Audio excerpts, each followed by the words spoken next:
Oh shit, social alerts.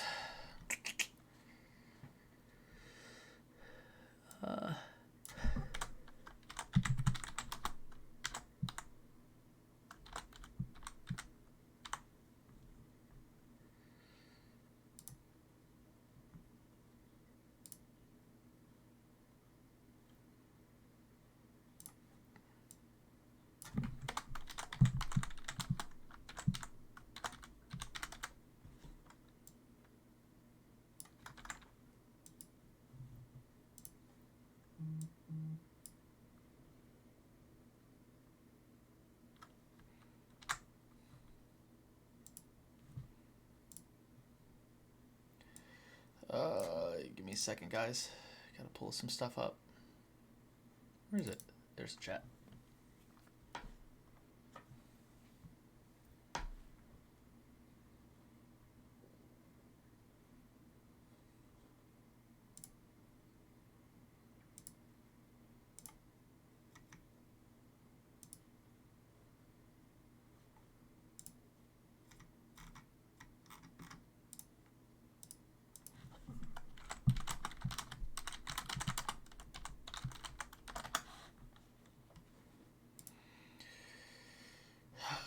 What's up, guys? Just chilling for a second. If there's anybody there.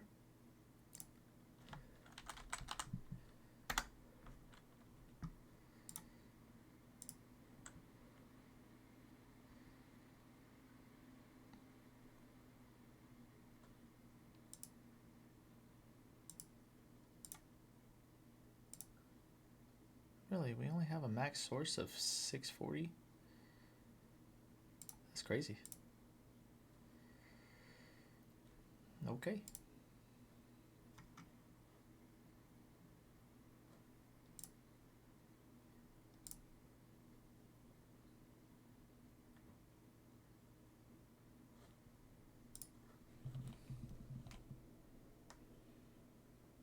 There we go.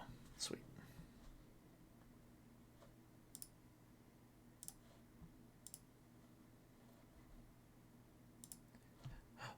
We live, boys. We live, boys. We live. We live. Bye bye. Had to go tell the homies we live. There we go. Hey, what up, guys? I'm just waiting on the guest speaker to come and join the chat.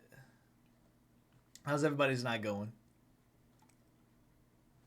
I didn't realize we only get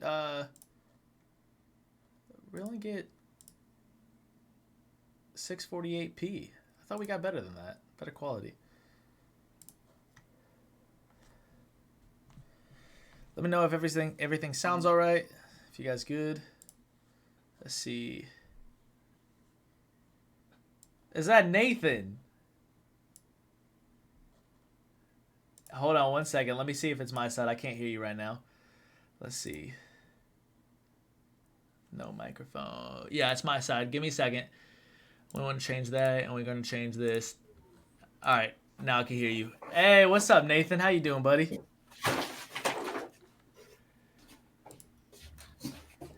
Hey, man, how you been, dude? Hey, man, I've been crazy. Just a little bit. Yeah, crazy? What's going on? Yeah, just life, man. Life in general. Yeah. Let's see. I feel like I haven't talked to you since college, man. We really haven't, to be honest. That's not a bad thing. You had to cut out. Hold on one second. Let me change the view. There we go. There we go. Hey, what's up, Tanner? Welcome to the chat. This is my boy Nathan. Are you a film director, indie film director, or indie film producer? What do you do? I'm both. You're both. I do both. Okay, so I was watching listening to your podcast earlier, and I was getting some real good insight on what it takes to actually make an indie film. I'm like, yo, dude, that's how much goes into this? Dude, there's a lot. There's definitely a lot that goes into making a movie, man. And I mean, you know, I personally, I love it. It's just storytelling and yeah, you get to create worlds and, you know, you get to see people and characters just get brought to life. It's its own art form. Yeah, and it's amazing. I mean, you know, did you make movies and stuff when you were a kid? When you got your friends together, did you guys pick up a camera and do stuff? We did. We tried. Man, I tried to be an actor and it did not work out. My acting, when I would go back and rewatch, it was just so cringy. What's up, Zach? Welcome to the chat. We might not No one get says that. we might not get that many viewers, but that's all right. We're Yeah, streaming a little late, but that's all right. No worries. No, hey, you're an important guest. I want to have you on. I'm gonna like tweet out your stuff. Yeah, you're fine, man. I actually looked for your Twitter earlier to figure out if you were on, but I couldn't find you. Oh, word? Yeah. Oh, yeah. Well, I do have a strange username. What's your... So maybe that's like why. Okay, so I'll have to get that later. Yeah, man. But Instagram though, you're on Instagram, right? I tried. I think I have. You know, I've never posted a post, but I have like 60 something followers on Instagram. Oh shit. Yeah, Word. like Okay. I don't do anything. And not posting? Never. Dude. Like That's felt like cool though. I felt like that's a solid accomplishment in itself right there. What's up, Kaylor? Welcome to the stream. Appreciate it, buddy. Nathan, did you follow one of the links that I sent to you in Facebook, and that way you'll be able to have the live chat too. So if someone decides they want to ask you a question about filming, you'll be able to. Word, yeah, you'll be able to respond to them. All right. Plus, it'll give us another viewer. Pull it up right now. yeah, dude, straight up. I'm about to post it right now. Hell yeah, dude. Yeah, like I was listening to your friend talk about how he made his first like episode or his first little series with like an $8,000 budget. Yeah, he had like $100K budget. Oh yeah, before the movie, before the feature film. Yeah, dude, that was like super low budget. He had like no money on that. Yeah. And like that's kind of the cool thing I think about like making a web series is that you get to kind of just run and gun and like, you know, you're in the trenches with your friends and stuff, and like you're just out there like making content. You're like, whatever we can grab today, like we're gonna get that. See, that's the best part. You know, I think honestly, I've listened a lot to you, and I've been following you for a couple years now, and a lot of your content is like short episodes, short films, and stuff like that. And I'm really into that because instead of watching like an hour movie, I can watch your episodes in like 5 minutes. Or Shit, man. Yeah, cool. Well, I can watch your stuff because when I see you put out what was the last thing, Dr. Friday. Dr. Friday. I think you put out a trailer for that, but I never actually got to find the link. You like the actual movie? Yeah. Oh man, I need to send that to you. Yes, man. please. Here, I'll drop it in. Can I drop it in that chat? Please drop it. This stream is about you. Oh, word. Okay, yeah, it's promoting you, man. It's promoting you. Hey, we're up to 6 viewers. What's up, guys? This is my bud Nathan. I met him at UGA. He's an indies film producer and director. Yep. Correct. Okay. Producer, director, writer. Also making a video game, but are you really not, like super? Yeah. Okay. I'm not super experienced at video game development, but you know, I'm giving it a shot again. Like, I used to do some game development in middle school. I like messed around with this game engine called Realm Crafter. I don't know if like anybody's ever heard of that. But it's this like massive multiplayer online role-playing game engine. Like it's specifically for MMORPGs. Oh, okay. And I was like obsessed with RuneScape like at the time. So I wanted to make my own RuneScape. And so I made a fucking game called Questscape. And it was like so bad. It didn't work. But I actually made like a friend out of that. And like we started making this like Harry Potter game that was like a little bit too ambitious for our minds at the time. But we were actually making this and like we put it out online and like we were showing people and stuff like that and posted on like forums and people got pretty into it. So, but you know, we took it down because of copyright. Oh, really? Shit, that's the worst. I did a whole hour. I did a whole hour podcast one time and it got a lot of views and then all of a sudden YouTube decides it wants to copyright it. I mean, it was my fault. It was my fault. I played music in the background and YouTube definitely struck me for that. They're good about that. I mean, they're really strict, but they're like so good about that. They're just like, you have like one little song. They find that in like minutes now. Like it used to be like, take a couple days after the algorithm cuts through. Right, and they're like, we found you. I mean, because I had a lot of stuff that had like copyrighted music, like on there just like years ago when I was like a kid, and I like made this like Grand Theft Auto like machinima thing, and it had like soundtrack from like Inception and like The Dark Knight, and they quickly took that off, like at least like way later. But Yeah, I remember I made like Yeah. a stick figure animation fight out of like Google Draw, or not Google, but Microsoft Draw. And so I made that, and it was like snippets, and then it had this song in the background. I forget what the song's called. It was like "Here Where You Are." I don't remember it, but it was on YouTube for forever, and then all of a sudden I checked back a couple years ago, and it taken down copyright. Shit, man. Yeah, They found your ass, they man. They found did. you. Hey Jordan, Wait, do thank you you for still the have birthday. that? Do I still have it? No, I don't.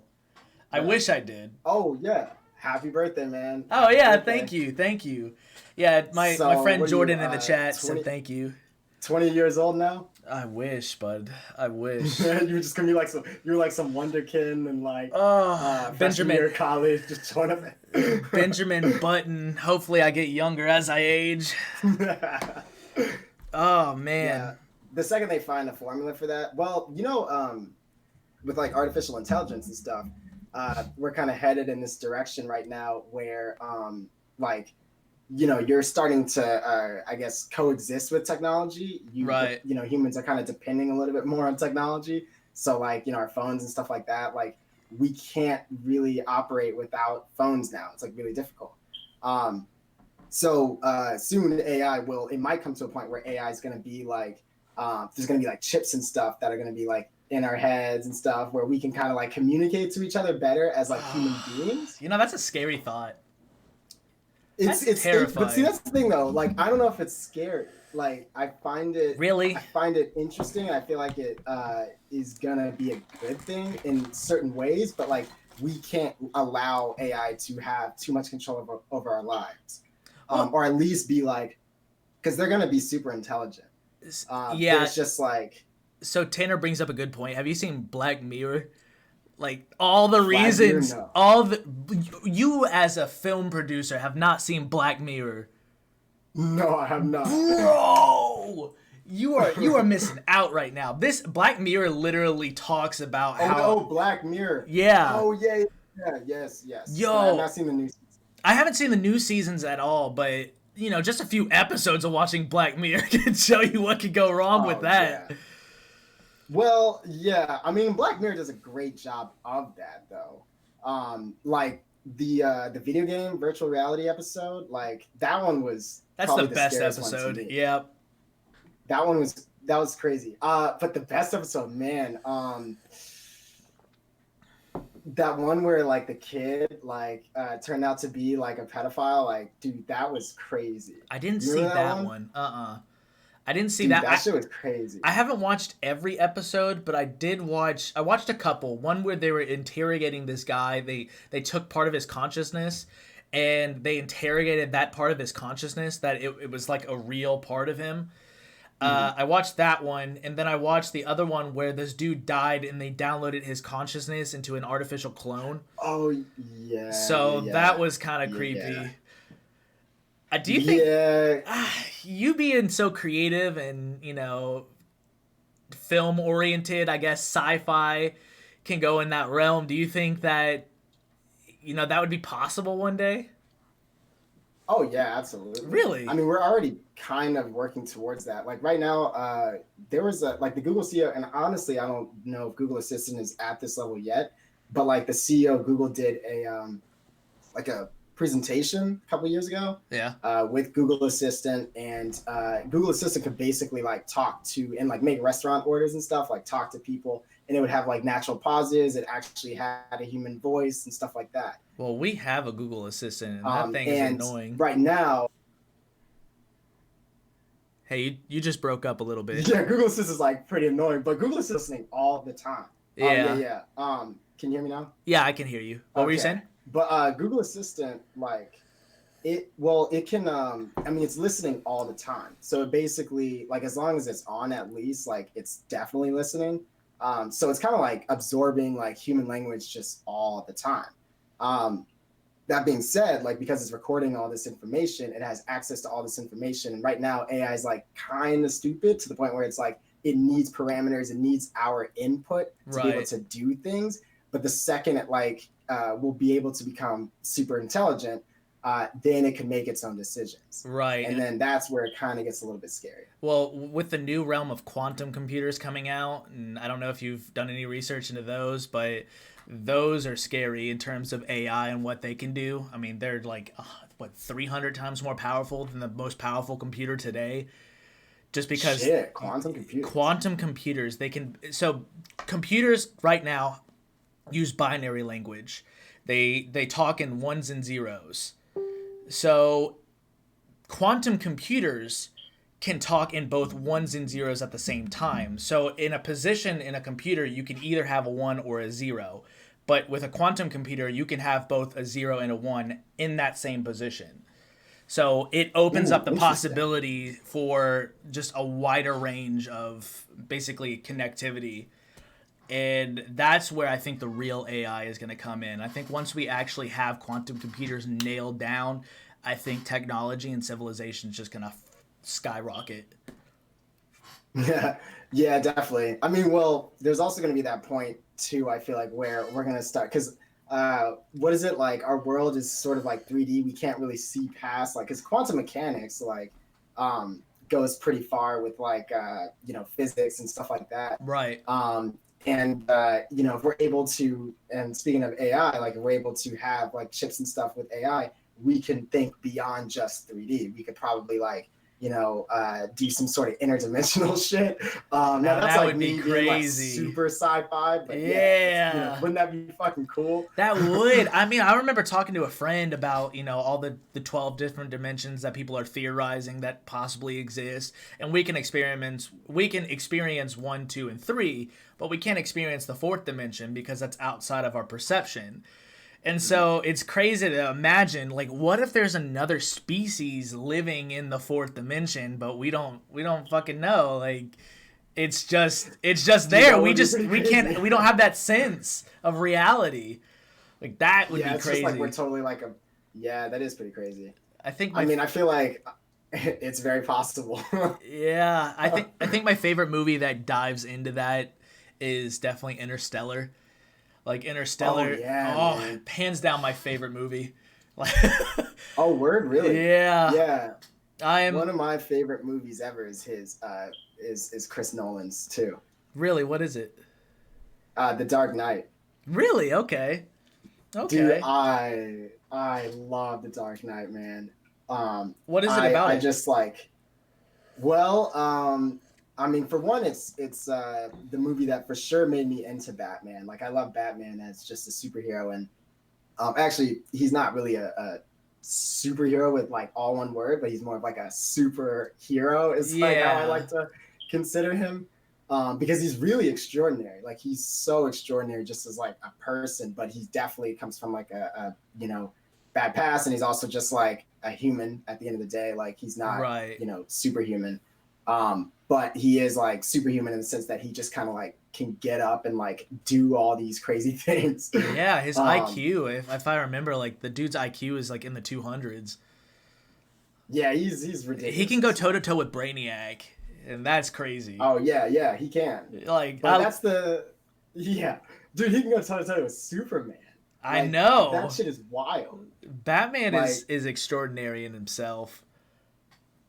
Yeah, because like, man, the fights, like one of my favorite fights that Batman has is in The Dark Knight Returns. Okay. And it's this, so it's basically, it's like the Frank Miller comic, and he's old, and he doesn't really have a whole lot of life left. He's also like super beat up, but he's like, I'm gonna fucking kill Superman. And I'm just like, wow, dang, like this story really just got like is that the animation they made? I think I watched that animation. Oh, they do have that. Yeah. I watched that animation, and one of my favorite lines is like, I wasn't here to kill you. I just want you to know that I was the only man to beat you. And right. Such a good line. Seriously, yeah, I know. He's like, I'm a man and you're an alien. He's like, remember me. So I love that. What is your favorite genre of movie then? Being a film producer and everything. Action? Action. Is that what you lean towards more in creating movies? Um, I would say like fantasy and like sci-fi kind of is something that I lean into a lot, like because I like to Okay. make stuff just get weird. Yeah. um so like yeah, like I'm a fan of like, just fantasy worlds and like crazy characters or zany characters. um and action you can do that with, but it's kind of like action as a genre, I think, at least with American action genre. There's this kind of formula of like what's expected to be in an action genre, right? You gotta Right. have guns, people gotta look really good, people gotta die, like there's gotta be shooting. Yeah. So All the that's big kind of like Michael Bay the moments. Yeah. yeah, right. And if you can get crazy with it, like go Fast and the Furious and like have cars and like, Yeah. just muscles and like it's crazy, man. Or like you can have explosions and stuff like that. Yeah. That's if your budget allows it. Hey, Matt, I'm sorry. Yeah, I know. You like the independent, sorry, I like the crappy independent disaster movies. Absolute Zero being the best. I've never seen that one. Oh, I've never oh, seen that one. absolutely. No, I haven't seen that either. I'll have to check that one out. But But that is adding to the watch list. so have you made any action movies or Yeah, action yeah, series? but kind of like, well, back then basically, like when I was in high school, like I would make like just all types of action shorts. So I would try to like get like my friends together, we get like airsoft guns and stuff, and then I would like do visual effects and like add explosions and like gun muzzle stuff and stuff like that. But it was really about like how you can choreograph action. Right. That's what was so cool to me. And like back then, it was like there was a lot of limited resources with doing something that's live action. So there's only so much at least that I could do as a kid. But when I went into the world of Grand Theft Auto, I had free reign to do whatever it was I wanted. Like I could have explosions, I could have helicopters, like just flying, like guns, and like all this really really cool stuff that anybody, if you had like an unlimited action movie budget, you could have a ton of fun in that playground. Right. So I was just like recording the world a lot and like following all these different characters and like with the action sequences, I did like a bank heist and I had so much fun with that. And like you follow each character like through that moment of action, like what is everybody doing in that given moment, how are they feeling right now, and like really kind of staying with them and being like, okay, like this is the person who's confident, like this is the person who is really really scared, this is the first time they've done it. This is the person who's experienced but like has killed a lot of people. Like those are kind of like Right. action like tropes that are really interesting to me, and you can kind of like take that and really run with that. And then just kind of like take things to like new levels and new heights. And Grand Theft Auto's world like gives you that freedom. So See, that's pretty dope to me because see, I like watching character development. It's not so much about the guns or the explosion aspect, but if you can develop a really good character and why they're fighting for what they're fighting for, I think that's the most interesting part to me. The reason why I say that is because Joker this past year, oh yep, and talking yeah, about Batman, the Joker, yeah, I think, was a great movie. Not in a sense, I think it's a great movie standalone outside of the DC universe because I don't think Heath Ledger's Joker can be topped. I think Joaquin Phoenix did a great job in his own right, but I liked his character for different reasons than I liked Heath Ledger's Joker. And that's yeah, because of the character development and like why he was doing it in the psychological aspects. It wasn't so much actiony, but it was psychological. It was this like psychological warfare that was going on, and I don't know. I found it super interesting. Those are the kind of movies that I like. Is that mhm, character development? Is like, why is this guy going out and why is he, why is he killing? Like, why is he this trained assassin now, or why did he turn into the villain? It's that character development aspect. mhm. If you could sell me on Yes, character development, I think that's what it like. That's the best. That's the oh best yeah, like plot for a movie for me. That's what yeah. sells I mean, me. because well, the thing is, it's like characters are people at the end of the day. Right. They've got Got to be and I mean that's relatable. what makes.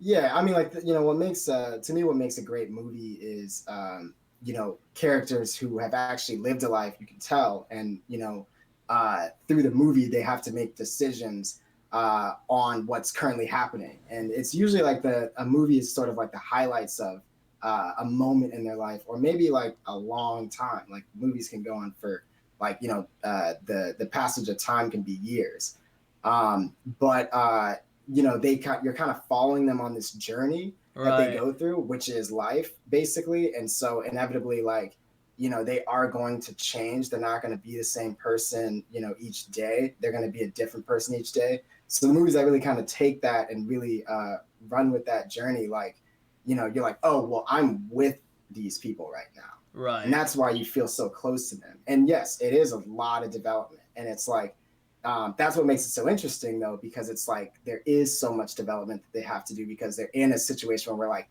oh wow, like that's a pretty extraordinary situation. I'm currently not going through that right now. I'm just watching them deal with that. Right. And that's the best, is like to feel like you're there with them. Yeah. Sometimes it can be scary. I'd like the movie of Matt's life. Matt said The Last of Us would be a great movie to make. I've never played that game. Never played that game. That's a really good game. Is it really? Yes, it is. I've never played it, and I heard they're coming out with the second one. Like, is that right? Yeah, they might have launched that. I kept seeing that a lot. Could you send me that link to the chat?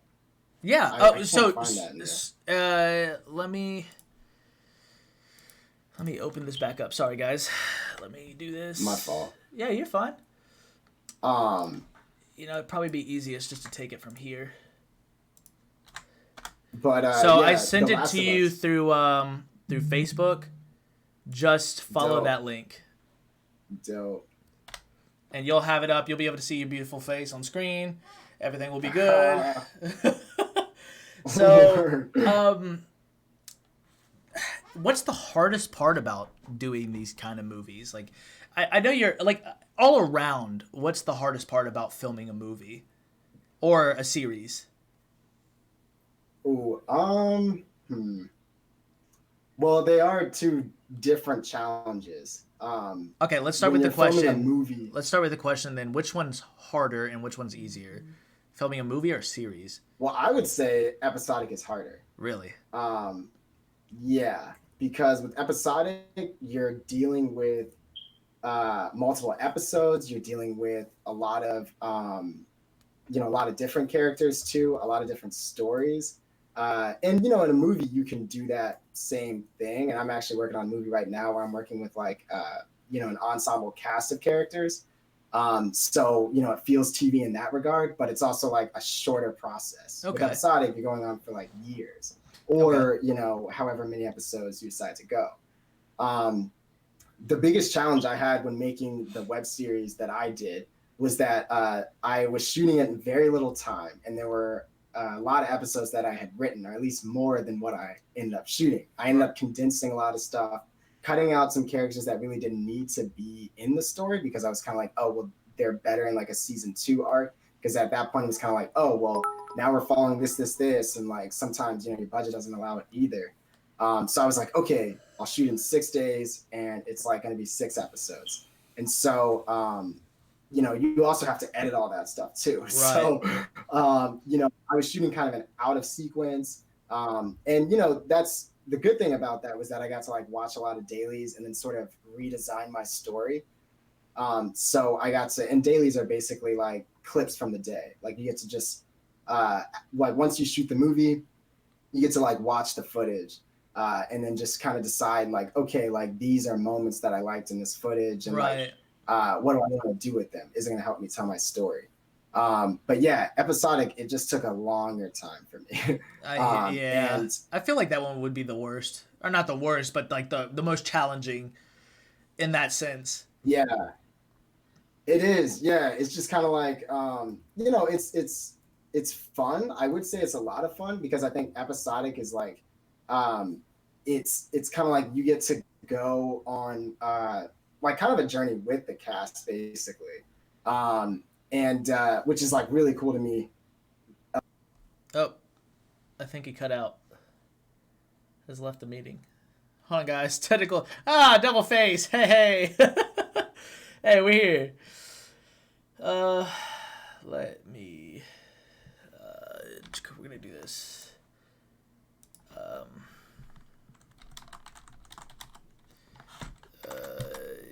You cut out. Try following link.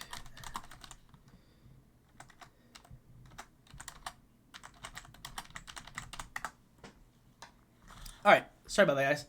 Technical difficulties. He'll be right back. There he is. Cool. Get him back up.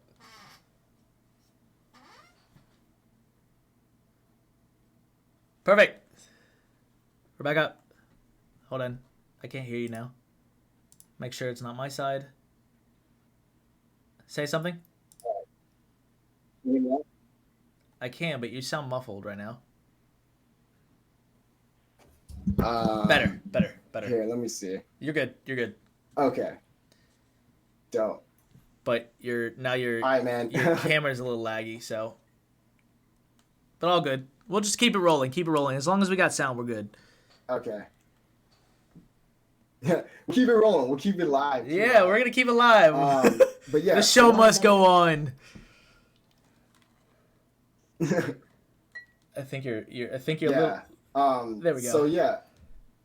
Hey Dale, what's up? Yeah, we were talking about like.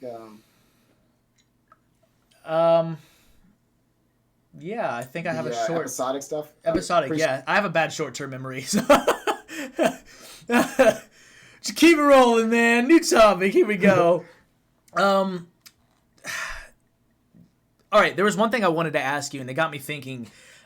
Back when I was listening to your podcast, what's the most challenging thing when working with actors?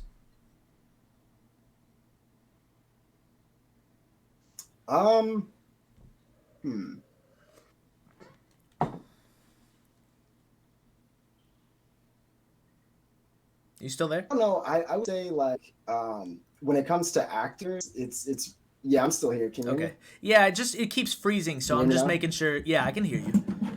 I'm just making sure that I'm not losing you. Okay. Perfect. But yeah, I would say like not really anything that's necessarily challenging. Okay. I guess when it comes to working with actors, but it's more of just like, well, actually, yes. One challenging thing I think in the beginning that I learned was communication, because when I was early on, like when I was working in various different departments, I would have less time to talk to my actors, and I never really gave them that time and that space to like kind of sit down with them and really just explain like the scene and how that fits, and like how it fits into the story, and like right. What exactly like how the scene should go, because you would imagine that you would get some of that time in rehearsal, but you just don't really have a whole lot of time to rehearse, and generally like you're going to be on set and it's going to be different feel and all that kind of stuff, so you're actually in the space in that moment, so you really need to like as a director know exactly how you want the scene to go, and then at that point you can work with everybody, because if you guys are all into your craft and you guys all are actually doing the work, you guys would bring ideas to the table the day of. Everybody right. should. Have you? So I mean, at least like now, I always make sure that no matter what set I'm working on, if I'm the director, if I'm the producer or gaffer, sound designer, whoever, or sound recordist, I always want to make sure that I'm prepared and I at least can help the story. Right. Have you ever encountered anybody that was just like unbearable to work with, or somebody that you just were like, all right, dude, you gotta go? Well, I don't think I ever had to like fire anybody. Yeah. But I definitely have worked with some challenging people. Yeah, and I think a lot of it kind of has to deal with ego and stuff. The thing about acting is you're very vulnerable, and right. You want to feel like there's some sort of trust that you can be vulnerable in that space. So, Really, if because that's you and interesting. the 'Cause director don't necessarily have the best relationship. a lot of people Yeah. seem I to mean, because think like that ego goes into it a lot. right. A lot of people seem to think that like, and I have this preconception that actors are kind of they can be snobby at times, and they want what they want. So that's really interesting that you say that. So, you know, that you really haven't had many problems with people. That's really Not enlightening. Yeah. anything.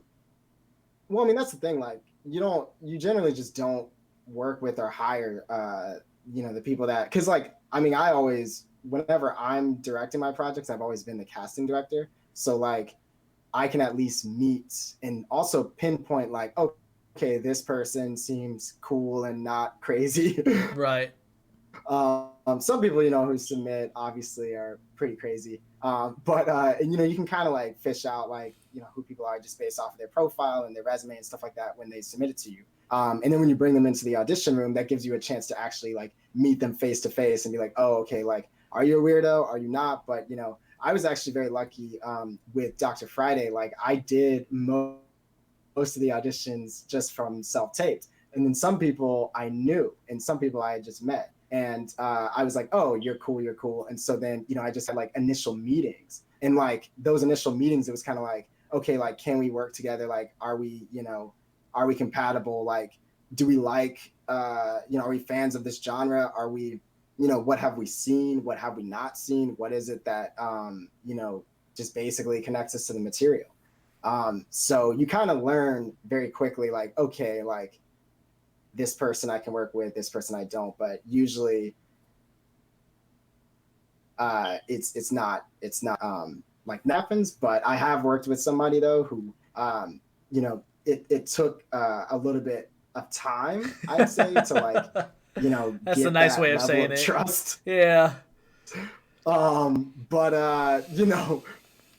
but like eventually we had kind of had conversations and stuff like over the phone. And we had a conversation, I remember, like the day before shooting, just about a specific moment and stuff in the scene. And we had to get on the same page about it. Yeah. And it was kind of like, that's where you really learn collaboration of like, okay, like, but not compromise at the same time, so Right. but yeah, you try to work that stuff out with people. And people, I mean, generally, like if they're actors too, like, and like working, like they're actually like they've been doing acting and stuff, they're usually pretty serious about it. They're not trying to like bullshit you or Right. like screw you over or anything like that. It's usually like, okay, like we both can benefit. Yeah. So you've been on some interesting But projects so far, right? So what is your favorite project that you've worked on so far? mhm.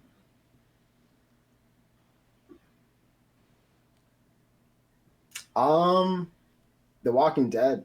Really? I didn't know you were on The that. Walking Dead was probably my favorite one. What'd you do for that? Yeah, I was a visual effects intern.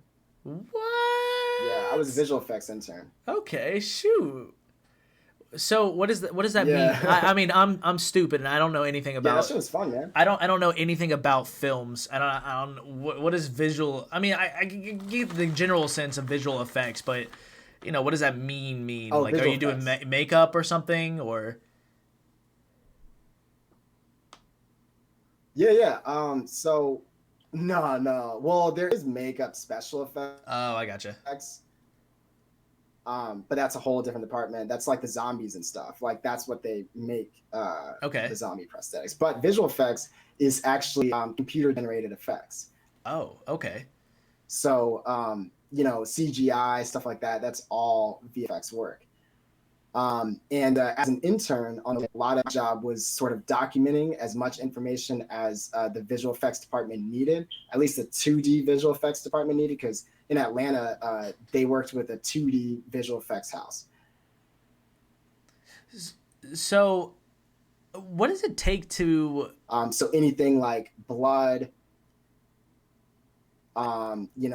gore, sometimes a little bit of matte painting, I think you just broke up just a little bit there. and it basically matte painting's like your, oh yeah, sorry, what? Yeah, I think it just broke up just a little bit there. Oh, okay.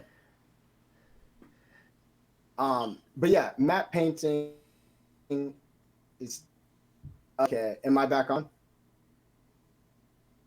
We're still Are we live? Yeah, we're still live, but you're still breaking up just a little bit. Your Oh camera yeah, I has think I see what been you're talking about. yeah, your camera has been frozen there for a little bit, but I wasn't too worried about that since we were getting the sound. Um, but maybe leave the call Oh, and come gotcha, back. gotcha. Maybe leave the call and come back real quick. Okay. Do that real quick. Here, let me just close out a Twitch. Okay, yeah, that's fine. Yeah, that might be driving up the CPU on the computer a little bit. All right, and then let me. Am I on now? Exit out of the call. Like leave the I call. gotta repair my desktop. Repair the desktop. What does that mean? Yeah, am I on? Yeah, I mean, I still hear you. Yeah, so like my desktop, I shipped it back. Was like trying to do like fragile shipping and stuff. Oh yeah, yeah. Can you see me though? Your camera's still frozen on your face right now. That's all right. I like, hey man, I'm just more worried about the sound. Shit. Hold on, let me just turn the. Yeah, I just turned the camera off and then turn it back on. Okay, that's fine. Like I said, I'm more But, worried yeah, about you the can hear sound. me, like, Yeah. cool. Can you hear me fine? Dope, man. Yeah, I can hear you. I can All right, actually perfect. see you too. So. Good. We all Hey, we're working through it, man. I'm cool with this, man. This is a fun podcast. I appreciate you coming on. Like, I understand that you're on the West Coast right now, so a bit of a time difference. But I appreciate you coming on, regardless of technical difficulties right now. Like, this is pretty dope, man. I like hearing about your film. Fuck yeah, man. Yeah. Oh, word, dope, man. I think. Yeah, like appreciate you for actually like taking the time to do this. Like I know it's late over. Yeah. I mean, like I said, I always want to try and promote friends. I think there's a little bit of a time delay between what I say and when you hear it, or versus what you say and when I hear it. So it might seem a little weird if I'm saying something or I'll respond a little late to you or something like that. So just keep that in mind. Oh, okay. No problem. Yeah, sweet. But yeah, like, shoot. Okay, no problem.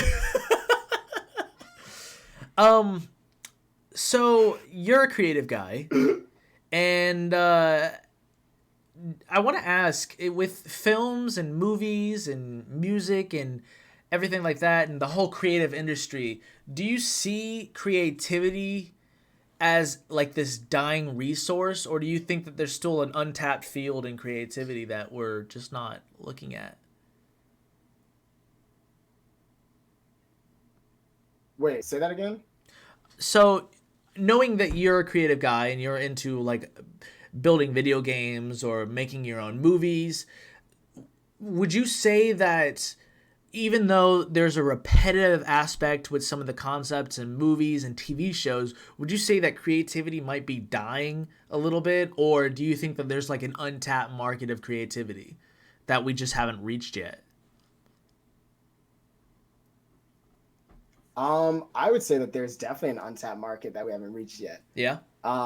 Because those ideas are the ones that, those are the ones that kind of subvert expectations and stuff. Those are the ones that's like, oh, I never have seen this before. And I really like that. I'm surprised. And a lot of filmmakers are doing that now, especially young filmmakers. So, young filmmakers, it's kind of like, we're all used to like, they're in Hollywood and blah, blah, blah. And there's definitely a lot of recycling of ideas, which I feel like I'm like, okay, that's like some cheapskate, like shit. Right. But there's also people who are young and indie filmmakers and stuff like kind of doing their own thing and with no like, involvement of like people telling them what to do and stuff like that. And those are the movies I think that are really, really good. And it's because they're just like, they're wild. It's like, you haven't seen that before. And like, they can market it really, really well. And Netflix does that really well, actually. Netflix will market things in a certain way. and A24 too. They'll be like, oh, this is a horror film or something. And it's like totally not that. It's more than that. A24 actually does a great job with that. Hereditary. Did you see that movie? What is A24? What is Hereditary? What is all this? I'm lost.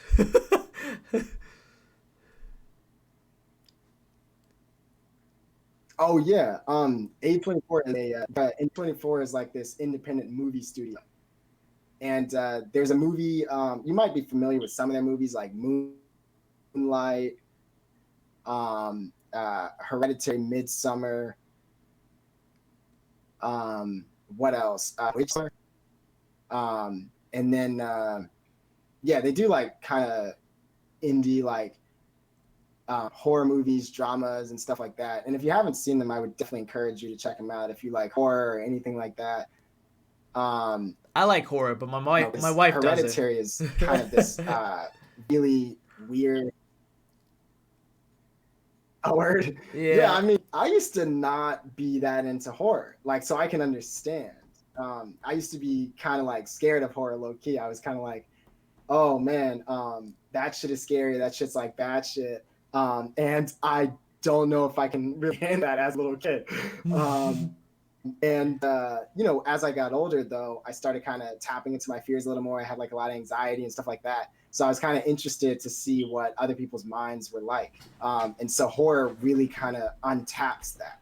Right. And like people will make movies that are set up to be horror movies.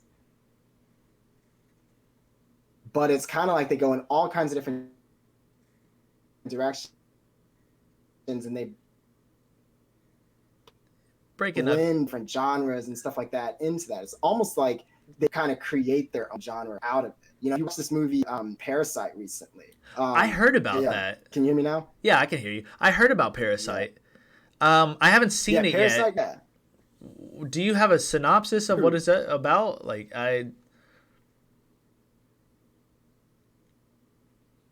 So good. Oh man. So it's like I guess the basic premise of it, it really goes far. So the basic premise of it is like a family, like a poor family infiltrates a rich family. Like basically their household. Okay. So that's kind of the basic premise of it. I would highly encourage you to check it out. But it's that director,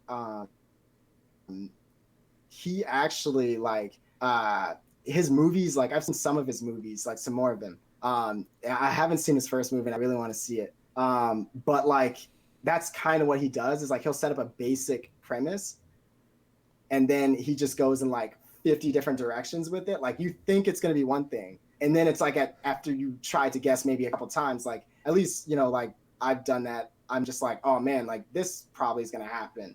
Right. And I'm totally wrong about it. And I love that. And then I just stopped trying to guess because at that point he's taking you on this like journey and you're like, oh wow, what the hell's going to happen? Yeah. But yeah, he's such a great filmmaker. Yeah. And it's kind of like now there's this this whole thing about like international cinema is like really starting to blow up in America now that Parasite had like won Best Picture for the Oscars. That's crazy. Yeah, I think it was like the first international now movie. It's kind of become like the awakening, I guess, like in the world. Yeah, and it's so cool. Yep, first one to win Best Picture. Yeah, ain't that crazy? And I think that's awesome. Like I'm like, wow, like people are like, yeah, and it's because international cinema, like foreign language movies, have always been to me like really, really good. And I mean, I love Japanese movies. Like I've been watching like more Japanese recently, like Japanese movies recently.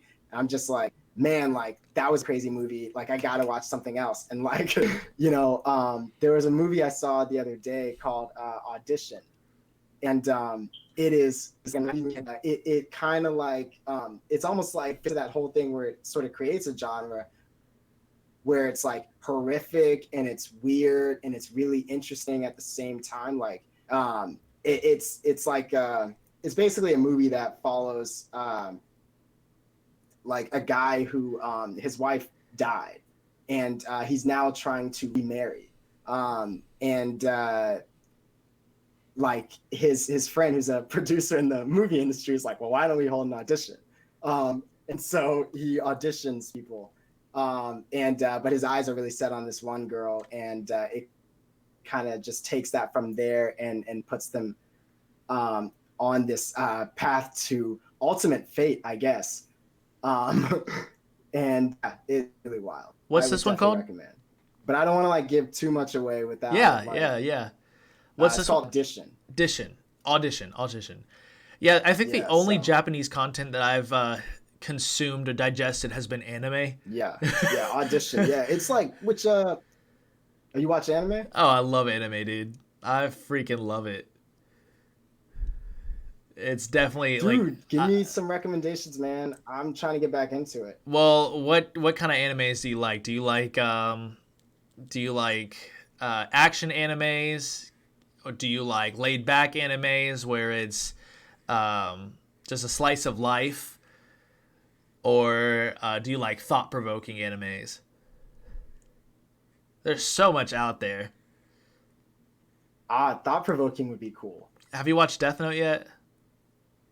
Yeah, because I mean, like, I was actually just about to mention Death Note. I was like, Death Note is one of those to me that's like, it is very thought provoking. Yeah, it's very mystery kind of thriller, and like, dude, like Light, like he goes on that crazy like dark rabbit hole. Evil person. Yeah, he is. I mean, it makes you question justice. But I think it's really, yeah. I mean, yeah, exactly though, right? And you're kind of like, it does question morality a lot, and that's what I love about it. Is that like sometimes you're kind of rooting for him. At least I'm kind of like, oh man, I really don't want, especially like I did not want him to get like caught for a long time. Right. Have to get caught because right now he's going crazy. But he was just like so smart, and like Nier is like so ridiculously smart too. Another good anime is Code Geass. If you like thought provoking animes, watch.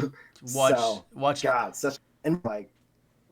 I think you broke up there for a little bit because I didn't hear anybody talking for a few minutes, or not a few minutes, but a few seconds. So I might have accidentally talked over you when you were speaking.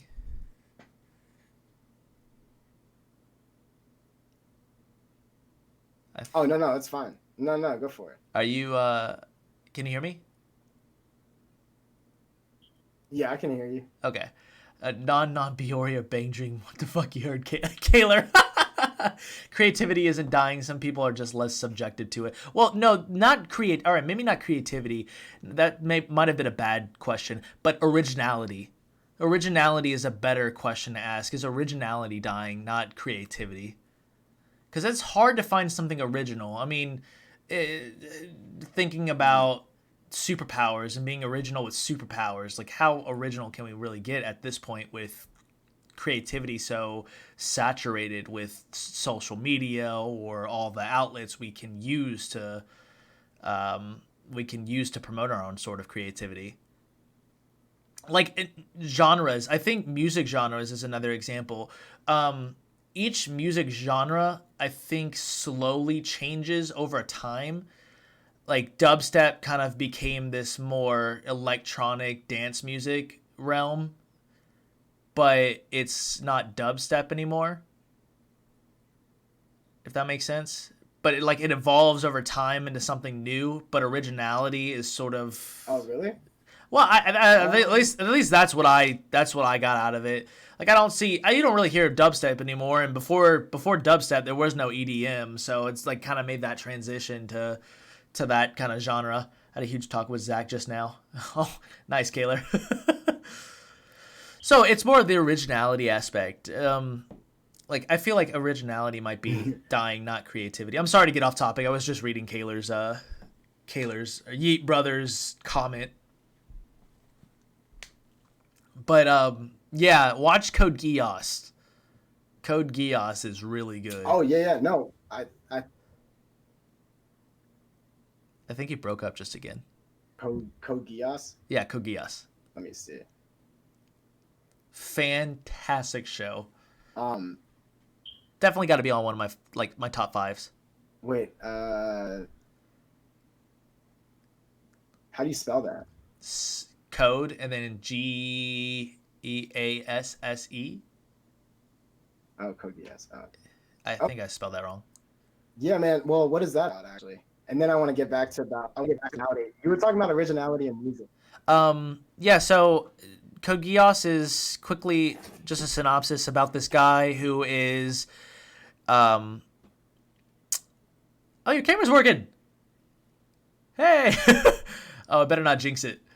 But Word. Code Geass is about this guy that gets supernatural powers, like with his eyes, and he can control people. But he's trying to use it to take over He's trying to use it to take his country back from the evil kingdom that has oppressed him and imperialized it. Definitely a good anime to watch. Definitely good. It makes you think again, and at the very end, it makes you question. Shit, he did that for justice. Shit, what would I do? It makes you definitely question it. Yeah, I mean, it brings up the tough questions. Yeah. But I mean, that's what's so good about it. But it's also like, I mean, you were talking about like superpowers and originality with that. I mean, that's like an original use of superpowers. Superpowers can be used in like, I feel, so many different ways. Like it doesn't necessarily have to be something that's like flying or like teleportation or something like that. Like you can just kind of use like people's just like innate human abilities. Right. Stuff that like we've even forgotten, honestly, like stuff that was really primal, like from a long time ago. You can sort of like manifest that. And you'd be surprised what people can pull off, especially with like adrenaline and things like that. No, I Adrenaline 100% can spark like some sort of physical ability. I believe it 100%. I just think it's challenging to come up with something like truly original, and that's why I think someone like Jimi Hendrix was like a great. Like Jimi Hendrix is labeled as a great, especially for music.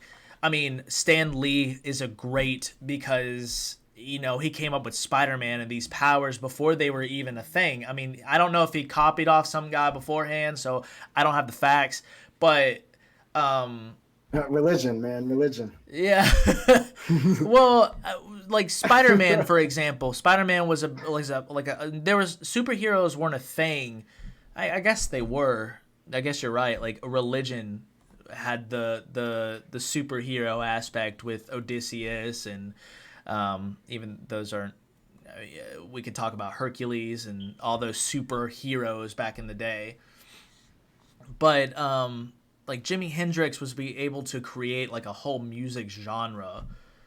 I mean, through the use of drugs, but nonetheless, it was still original.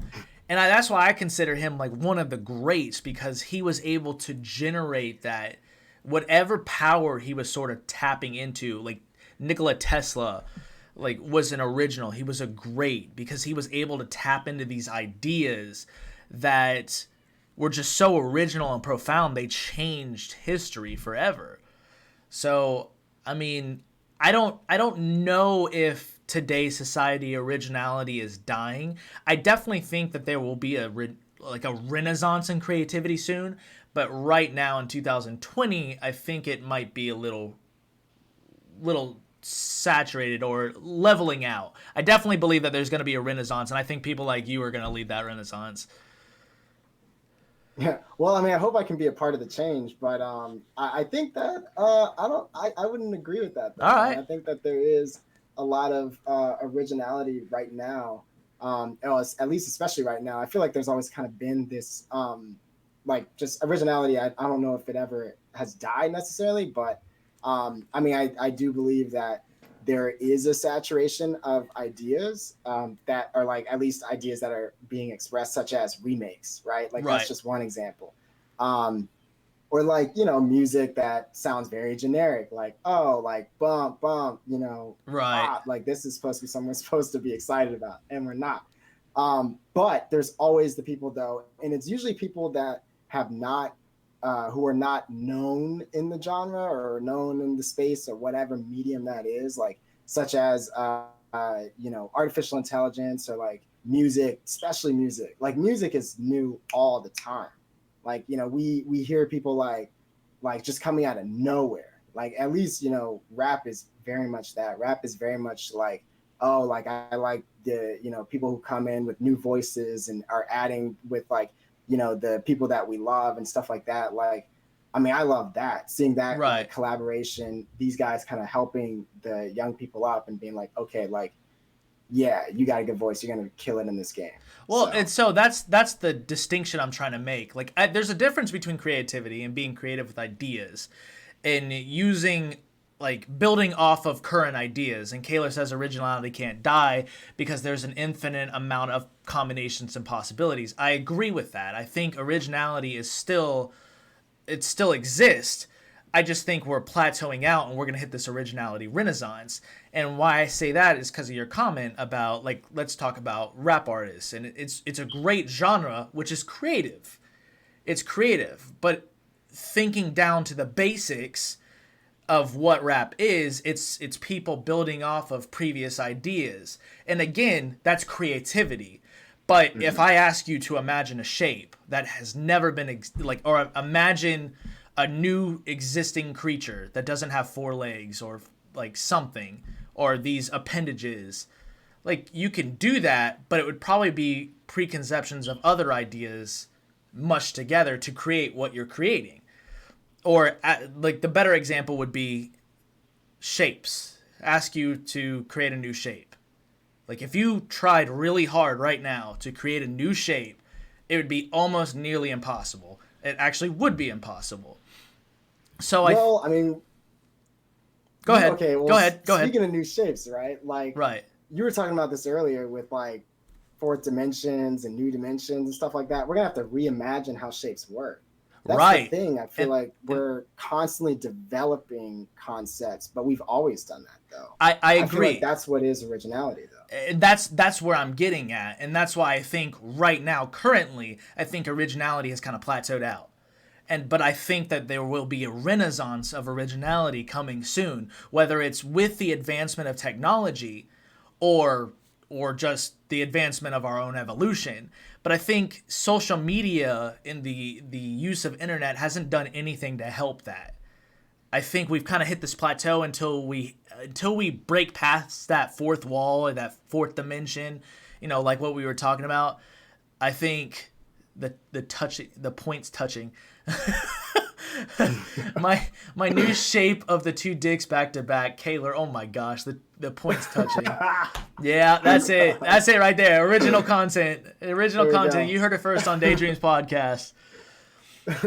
But I agree. I think that once we find that new point, there's something missing, and I think either with the evolution of our mind or with the evolution of our brain or with technology, quantum computers breaking into fourth realms or fourth dimensions or higher dimensions, we'll have a broader concept, and then we'll have more aspects of originality. But as of right now, I think we're plateauing out. I still don't see that, though, because you even talked about social media and the internet, right? Yeah. Like, those are still fairly recent inventions. Correct. Even like the personal computer, like the Apple computer, I guess the Macintosh is maybe a little bit further back, but social media is still relatively new. Right. And we don't even really know what it can do yet. And that's kind of the cool thing about it is like, and I mean, that feeds into just like, what are we going to eventually do with technology? Like, it's just this further development of technology, but we've always had technology, I mean, right. We've had it since we could like build shit, I guess, but something like Facebook, right, that was developed or released in 2005, so 15 years ago. And like maybe I think I see where you're going, though, like in terms of like there is kind of a passage of time of like an explosion of ideas, original ideas. Maybe in 5 years we'll see that. Like that's kind of what I'm assuming. Yeah, I think like probably like every 20 years there might be something big. I think that like, especially like, all right, so the internet, was like an unthinkable thing like 100 years ago. Like, Yeah. I think the internet was game changing. Obviously, it was. I mean, it's been able to create all these different creative outlets that we have, and I think you're absolutely right, and that's the point I'm getting at, is that explosion of ideas in the next couple years. And I think, again, you're gonna help lead that, because obviously you're in the creative realm 24/7. I think people like you and Kaylor are gonna be like on the edge of that, always pushing boundaries, but never settling for something that's not original. You know? Right. It's in that's the hard part of originality, is it comes with solitude. It comes with people that, like Jimi Hendrix and like Nikola Tesla, that created all these inventive, creative things, new genres, new technology. They dedicated themselves to this craft, so focused on it and so intently on it that they didn't have time for other things. And Yeah. I mean, I really think that unless we get something like that, where people are kind of cutting out other creative outlets, Yeah. where they're drawing in. I know this might not make sense, but No, it does make sense. I know exactly where you're going with this. Like if I'm watching TV, so there's a psychological phenomenon called like priming, obviously. So if I'm watching TV and I watch a show and I sit down to try and write a script, I'm primed now to write in that genre. There's another psychological phenomenon where if I ask you to create like certain tasks, or if I ask you to put together these pieces in a certain way, but I give you a picture of what you're supposed to do, and I tell you to do it completely opposite, you're going to have a harder time trying to develop anything other than that picture. I forget what that's one called. What you're saying. So I see what you're saying. Your brain is now primed for certain aspects. And I think that with the saturation of creativity, I think, yeah, we're drawing in from a lot of creative sources, and we're still being creative, building on top of ideas, but truly original ideas that have never been thought of before. I think we're definitely going to have a renaissance for that in the next couple of years. I know that doesn't make sense. I know that's strange, but I'm sticking to my guns here. I think it makes sense because, well, I see what you're talking about in terms of like when you give somebody something, right? Mm-hmm. And then that's what they see. They are generally have a hard time to like, hey, what's up, man? This is my roommate Keegan. Hey, what's up, bud? What's up, bro? Welcome to DayDreams podcast. Keegan, welcome. Welcome to DC's podcast. Welcome. Hey, how you doing, bud? It's good. Hey. What's up, man? Keegan's an actor. Hey, what's up, man? Yeah, so you better see this dude on like big screens and shit. Man. All right, just tell me where to find you, bud. Tell me where to find you. Yeah, let's drop some links. Yeah, tell me where to find you. Drop them in the chat. Yeah, Keegan, what's your Instagram? My Instagram is Keegan Alexander. Keegan Alexander, that's his Instagram. I don't use Instagram, but I'll try and follow. Man, yeah, he said he needs to use Instagram. Oh yeah, Instagram is definitely useful, you know. He said Instagram's useful. Yes, it is. I need to start utilizing it. I feel like I need to start utilizing for it. Actors. There's like a weird line between it being important and not important. Yeah, so he's basically talking about like how Instagram is like it walks this fine line of like importance. Yeah. When it comes to like your career. So yeah, because y'all basically have to like they look at like followers and stuff like that. Yeah, that makes sense. That is It helps commercially, but like but that could hurt, right? Like the actual ability. Sometimes look for people who have a following. Yeah. But I mean, people who are like in it will be like it doesn't really matter because a lot of people who have a huge following don't really have the talent to kind of back it up. Oh man, calling people out here. I know, right? It's like, yeah, we're influencers who just make funny videos, but can't actually act. So That's I funny. don't know. It has like it looks good and it helps you get in the door, but sometimes it's just like Yeah. Damn. Yeah, and if you Damn. don't have the right following, it could probably I hurt. don't know. I think it can, but I mean, like, yeah, if you had like kind of a low following, does it kind of hurt you? Like if you have like under say 1,000? Well, so if you're thinking commercially, sometimes they specifically call for people who have like 5,000 followers at least minimum. They like influencers, so that helps you in that aspect. Sometimes they won't see you. It makes you more attractive for sure. You can't be hurt.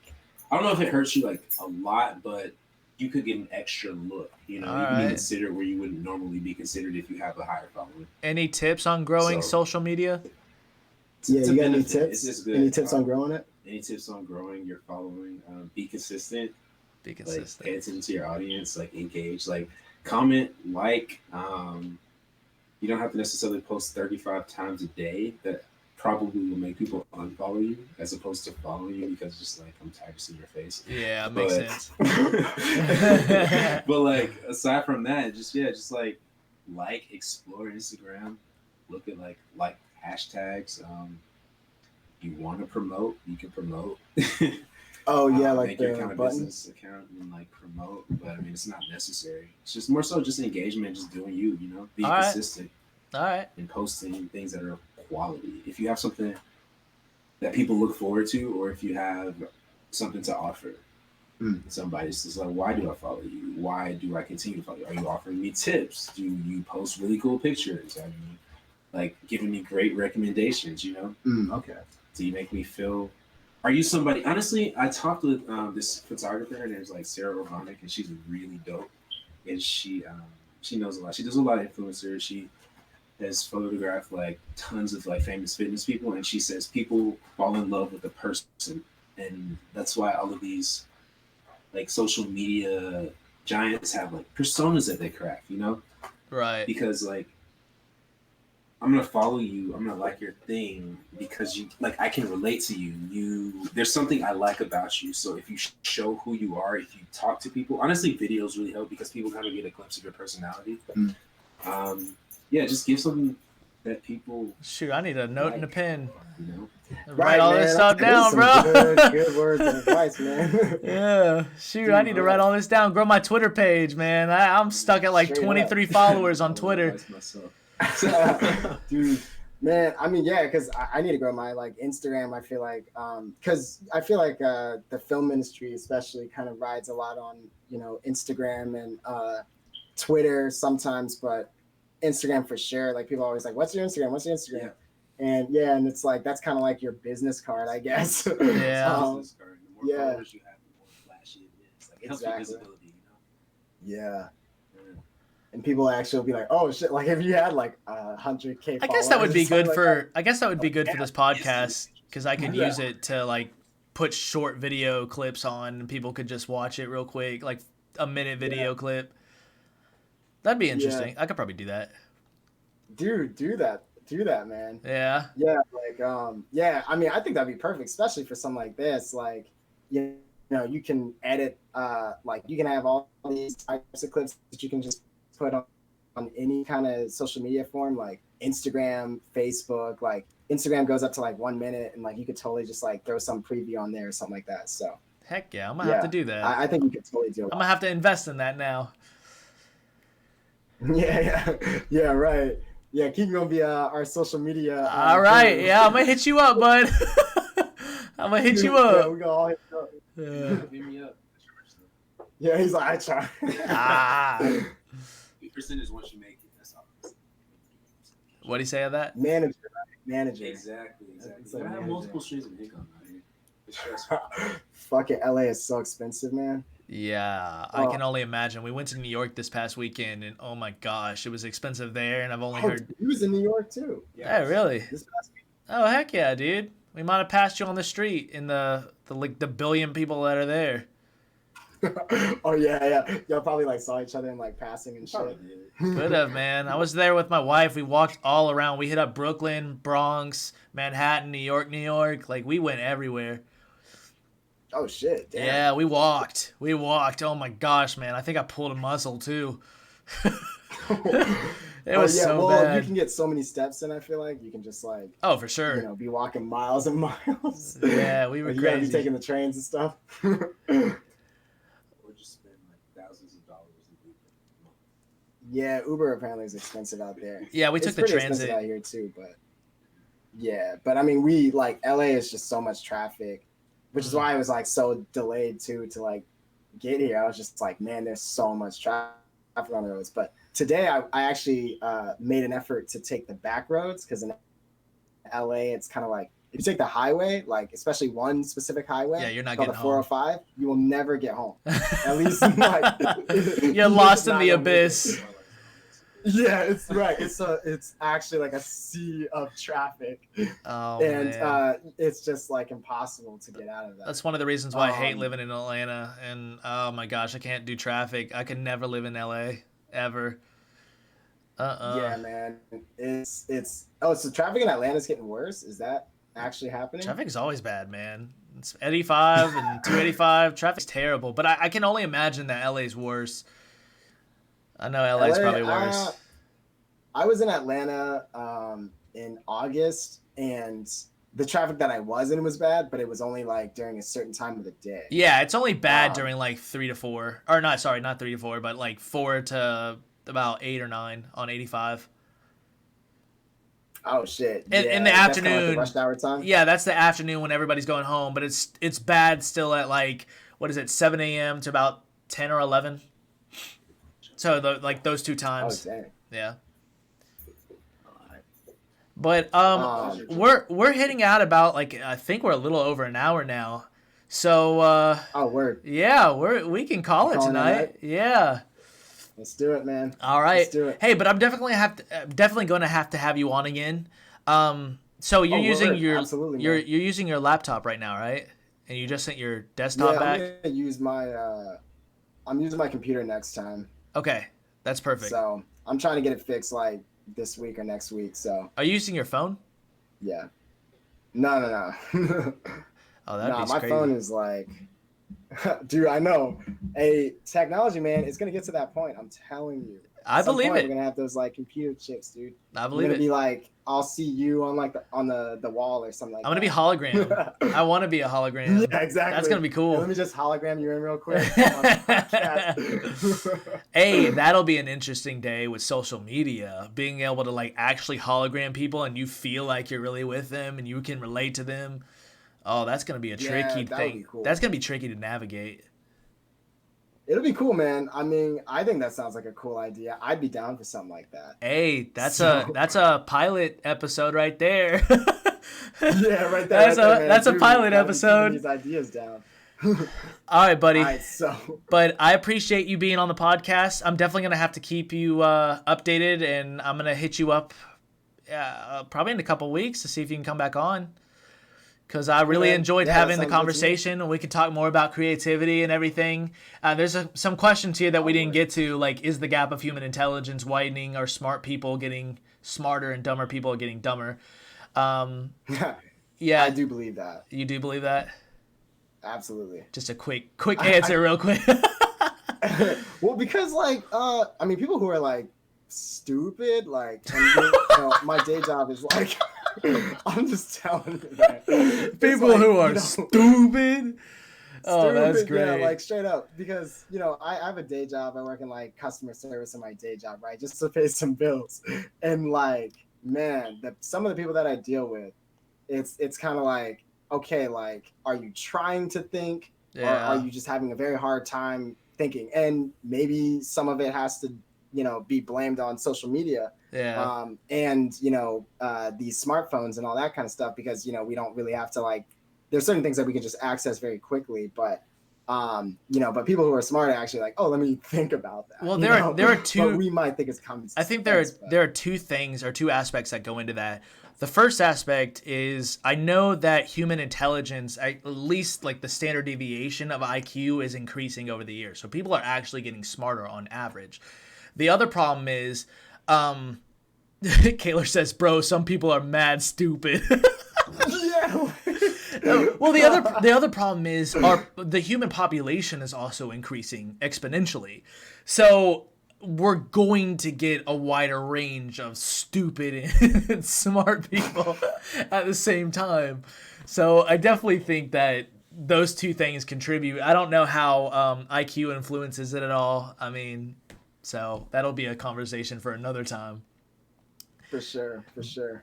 But yes, thank you for coming out. I really appreciate it. I know that, you know, you took the time out of your day to rush through traffic to be here, and I really appreciate you, bud. Hey man, anytime, man. Send me the link on YouTube for more Dr. Friday episodes, bro. Yes. Send me the, or not YouTube, but Facebook. Absolutely. Send me the link. Absolutely. I really enjoyed this podcast. That's why I got to get you out to do it again. Oh yeah, man, dude. I'm gonna be I might be in Atlanta like over the summer. All right. So if I am, like, I'll totally hit you up on that too. Like, I'll keep you posted about that. But I'm making my first movie right now, so I'm kind of debating on one of two scripts. Like, I'm gonna choose one of two scripts. So right now I'm writing that like second script that's like totally different than the script that I just wrote. So now I'm like, okay, am I gonna go with this one or the other one? Like, we'll see, but it's gonna be fun. It's gonna be crazy. Shit, so, well, if you need an extra while you're here in Atlanta, let me know, boy. I'll jump on that.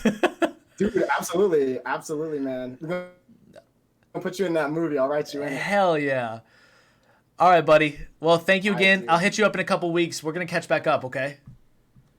Okay, sounds good, man. All right, buddy. I'll talk to you later. All right, I'll catch you later. Thank you again. Right. And Everybody, guys, good night. thanks for daydreaming with us. Appreciate it. Appreciate it.